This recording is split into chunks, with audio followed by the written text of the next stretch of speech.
just that's how I got to the mentality and the work ethic I got. Because in high school I wasn't like this. I sucked in high school. I lost. What way? I didn't win a match. I was a sophomore in high school. Really? I've been wrestling since 3rd grade. Like I was ass-tastic and stuff. I was horrible. Like why? I got beat one time. The coach left me. They loaded the bus and left me sitting there. Because you got beat. The way you got beat. Yes. They didn't want to bring you home. It wasn't. I got beat the way I got beat. I lost to a girl, Joe. You lost to a girl? Deadass. I didn't have the mental. When I got off the mat, the team was gone. Outside, the bus was gone. Only reason I got home because the varsity came for a duo that night. And the coach was like, "Why are you still here?" Wow, that's fucked up. Yeah. That's a ruthless coach. But that's the thing. I was that boy. Like they got the little boy that cried wolf. You know, I was always trying to get out of workouts. I was fat. I was lazy. At the time growing up, I loved outdoors. I loved video games. I loved eating junk. You know, I didn't always have this mindset. So when it came to the point when I wanted to do good, and I was trying, I took my first injury, my very first injury, sophomore year in high school before conference. I snapped my ankle clean through. Damn. And I remember everybody, I was sitting there hurt. First one I was actually hurt, but I had faked so many injuries. Even the coach came up and was like, "Chuck, get up, Cory, I was faking. Everybody's running sprints, so you get up." Because they all thought I was faking. But I was actually hurt. And my buddy stopped right, he grabbed me and took me to the trainer. Even the trainer was like, "I was probably sprained, he'll be fine."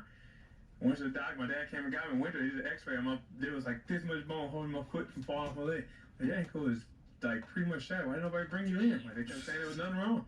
And I went back to the x-ray, they were like, "Oh bro, we're so sorry. Like you have been like for so long, so I've been wrestling since 3rd grade. You know, I did it because my brother did it. Right. And I want to do everything he did, but I didn't have the drive he had.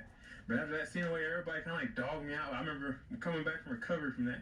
And the first time I ran after that injury, and even in my mind, like, I can't run this, I can't run yet. And I did, and I was limping, and I was scared it was going to break again. When I made it to where I was going, I was like, bro, I can do this. It's just, it's all here now. That's my real, everything is mentality. Like, I never had any problem. I was just lazy. I didn't want to work, so I was finding a way out. And after that, the next year, you can ask the coach. They told my parents I got moved to the varsity tournament, the first or second match, and I took second and third in the varsity tournament after wrestling JV4 the year before. And I lost to the guy that won the thing. The difference between Cory now is night and day. It's because I realized if I put my mind to it and just work, quit working. My dad said it too. That's the thing. My dad pushed on so young, at such a young age. My brother got it. He was a star athlete, but he didn't get the openings and the opportunities I had, you know, because he was always working for my father, working here, working there. He didn't have the time to do camps and all that. Me being the youngest, it was a little easier for me. I seen what he did, what he told me, what my brothers, my sisters, and teammates and all the different people around me had done. I knew the way I needed to go to get somewhere. But being a star athlete, a professional athlete, was never a goal of mine. I wanted to be an engineer. I love building clubhouses and shit like that. That was what I wanted to do. Wow. But all that opened doors. I wanted to go to school to University of Wisconsin-Platteville for the engineer program. But just like sports, my grades was ass. I didn't try myself. I went there to hang out with my friends and be cool. Right. You know what I mean? When I applied, they messed me back saying your GPA isn't good enough. The wrestling coach wanted me there. Because by then I was good in wrestling. The last 2 years I killed it. I never made the state, but I killed it in the regional and sections. I went all to sections and lost in the finals. You had to win there in third. Whatever. But they said you can't get here, but you gotta go to junior college. You get your GPA up, we can get you in. Again, I went there. I didn't plan on wrestling anymore. I loved wrestling. I cried when it was over. But then the guy Dave Clem, Matt Hughes' old coach. That's how I met Matt Hughes through Lincoln College. He reached out to me. It was like, I heard about you. You got the mentality of a warrior. Like, you work hard. You're a workhorse. I need somebody like you to come here and work for me. I can't give you a scholarship because you didn't do much. I don't have money left. I give you $1,800. It was $27,000. I thought I was like a full ride. I'm like, oh, I'm getting money. You know, I went there excited, determined to get there. And everybody like, oh, you never made a state. You're not going to do good. This and this. So again, that was motivation from right there. Going to school, like, they don't think I can do this. My grades aren't good enough. They don't think I can get education. I'm not good enough for sports. They don't think I'm All-American. They think I'm going to go there and just be another member of the team. I went there, I cut up, but right before the season, snapped my leg in 3. Started all over again. And that coach was like, I saw you fired. A different leg injury. The same leg, but different injury. Like 3 years later. Let me bring it back to the first one. That injury is what changed you? Well, I got tired of people thinking I was faking. So because you were injured for real, and people thought you were faking it, you realized something was wrong. I realized I had been lazy. And my father, my whole life, you go to my old house right now in the garage, it's still carved in there. I never forget that. It was probably like 8 o'clock, 9 o'clock school night.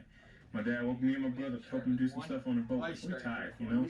We're going to go to bed, and we out there complaining the whole time. He said, my dad is the most motivating person ever. Don't have an education, nothing, but he started his own business from the ground up. He's living the dream, planting crops, whatever he can do it.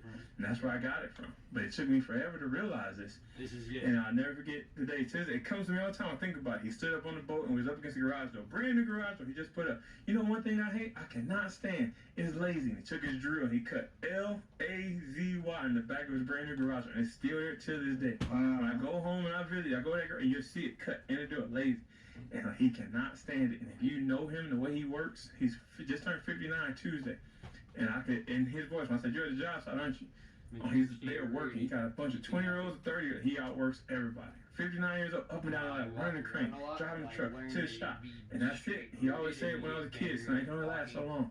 I never understood what he said. He used to come up to me on the football field. I'd be crying and moping. It can only last so long, son. Keep going. It can only last so long. I said, why do you always say that? And then later on, when it started getting hard, I started thinking, like, practice going, look at the clock.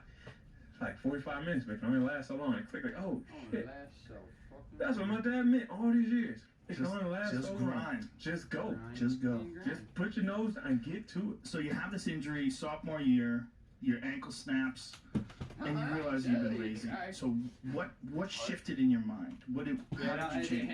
You just stopped worrying about excuses to get out of practice. And was it immediate? Or was it a gradual change? As I was healing. You know, I was on bed rest for a while. It was so bad, and people come in and out. And my brother used to come over at the time he was playing football, whatever, watching his games. Just like sitting there for so long, away from all the sports and all your friends. You're just sitting there, just yourself.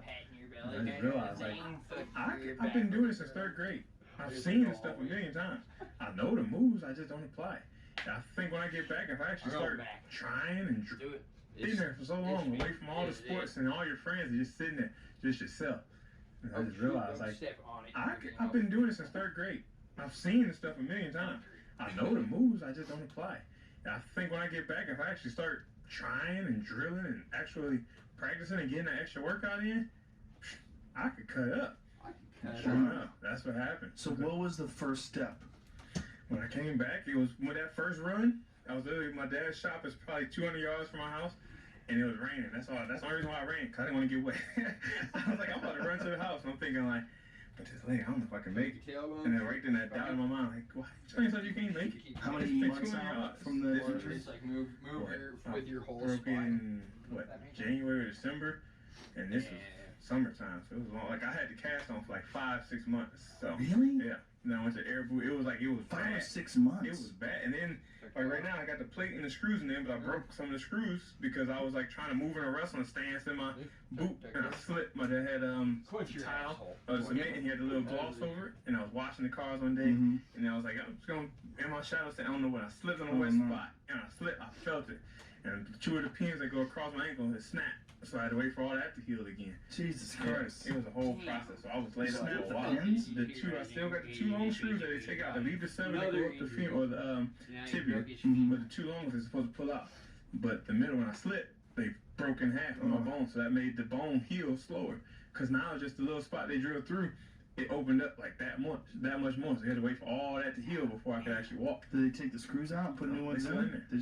So you got broken screws in your ankle. If you look at, like when I work out, I'm like, bro, your ankle is fat as hell. That's because the plate and the screws are so long, the ankle won't, the swelling and everything. Different? Let me see. The bone heals something. Which ankle? It means like right there, kind of. Yeah. That's a fat ankle. Yeah, that's the fat one. So fucking